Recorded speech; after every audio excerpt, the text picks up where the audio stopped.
What's up, guys? Welcome back to Becoming Second to None. And this week, instead of the regular traditional vlog, we're going to recap what was a crazy 2018. 2018 had its major successes and a lot of highs and also a lot of lows. So we're gonna spend this episode recapping some of the highs and the lows that you guys got to experience with me and how they impacted my life and how they impacted my career and what it means going forward. Did you think I forgot? Shameless plug. Have you done it yet?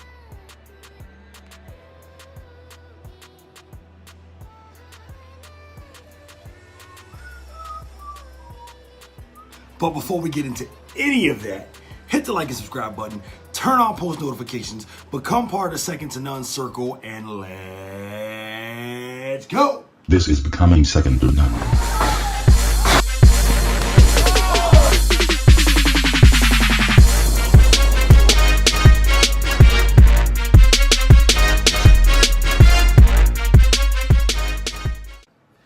So I guess I should explain that none of these things are going to be in the order of relevance or of importance. They're just going to be things that majorly impacted either my personal or professional life. And that's going to be it. Okay, so the progressive liberal Dan Richards and Timmy Danger hit me up and asked me if I was willing to wrestle in a bar show. And I'm just like, sure. Okay, it's fine. So one thing leads to another. There were venue changes at the last minute, building changes, things of that nature. And no one was sure that it was going to come off as well as it did at the time.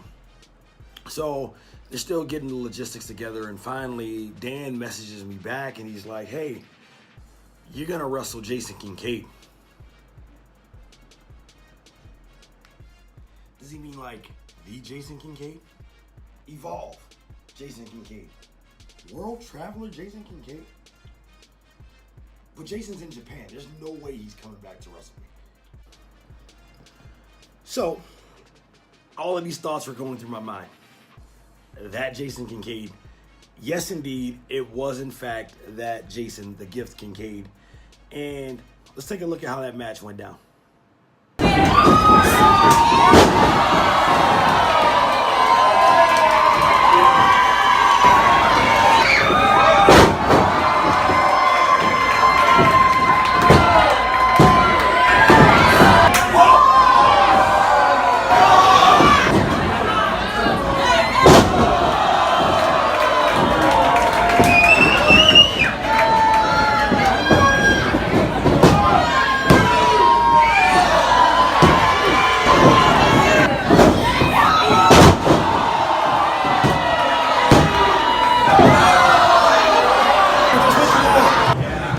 Jason Kincaid, believe the hype. This man is everything that they say that he is.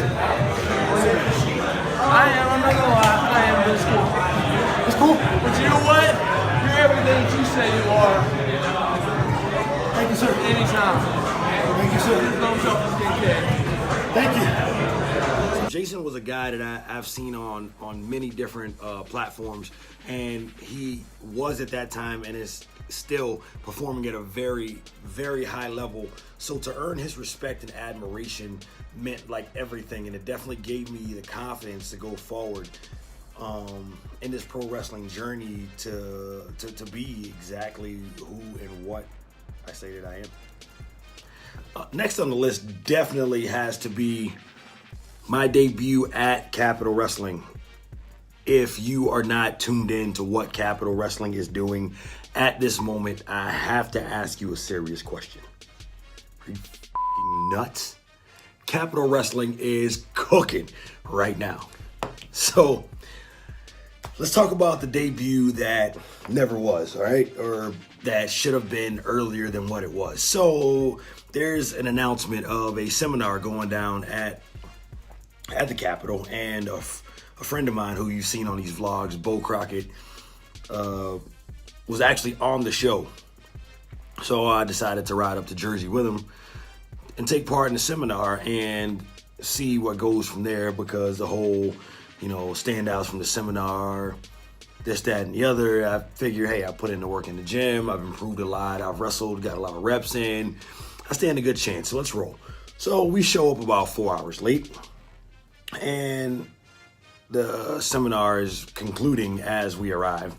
So obviously it's too late to do anything there. So I introduced myself to Marcus and to Matt, and they, to my surprise, have been following things that I've been doing or things that we've been doing, like online, and they like our social media presence. So, take this opportunity to share this video or get a friend to help grow the Second to None experience on the internet.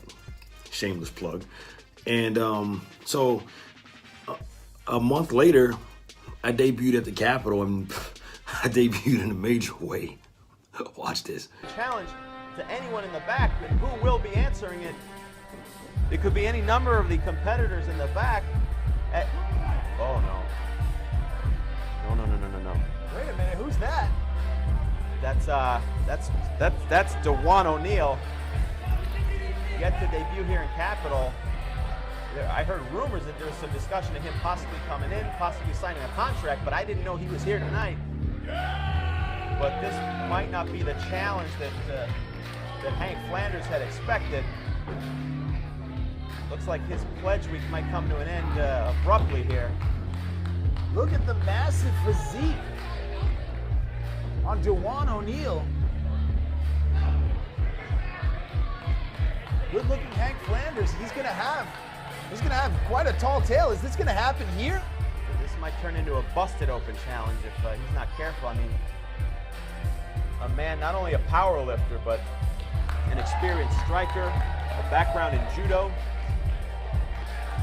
And He's already wrapped the hooks up. He's got it. Could he go for it? The DDT could come from out of nowhere. This match could be over shorter than we thought. Oh! Well, if there's one counter, the DDT, that's it. That's the one. Oh! The impact, like a freight train. Gets him up. Sit out power bomb. That's it. You can count to 1,000,000. Go home. I don't think you can hit the DDT from there. Can't hit the DDT from 6 feet under, and that's where DeJuan O'Neal just placed. Good-looking Hank Flanders. Looks like Hot Boy Pledge Week continues for Hank Flanders. We'll have to issue another challenge at another time, but... Moving right on down, and this is big. This is huge. I perhaps should have opened the episode with this moment in particular, but the next moment I'm going to bring up was becoming the Classic Pro Wrestling Heavyweight Champion. I go in to the show as normal, not expecting anything, and I learned that I am wrestling a guy that, as I was a trainee, was killing it in this region, Brandon Day. So we get into it, and we're gonna wrestle, and I was able to come out victorious. Winky face. And becoming that champion, becoming the champion of a company means a lot to me, because not necessarily for the fact that you get to go around the belt, and fans are more apt to come and talk to you. All that stuff's fine and dandy, but to me it speaks more on character, that a company is going to put faith in you to be the face of their brand, of their promotion, the representation, the standard bearer. So I was very humbled to be able to represent Classic Pro for that time period, and especially a chance to work with Brandon Day, a guy that, as I was a more greenhorn than I am now, I looked up to him, and I was able to work with him inside of the ring, come out with the victory, and become the standard bearer and the champion of Classic Pro. Shout out to you guys. Okay, it is finally time to discuss it. I'm gonna talk about it. I'm gonna do it. Okay. Got no choice. Gotta talk about it. I must. Got to talk about it. Boys and girls, let me tell you a story about how C and D became my least two favorite letters.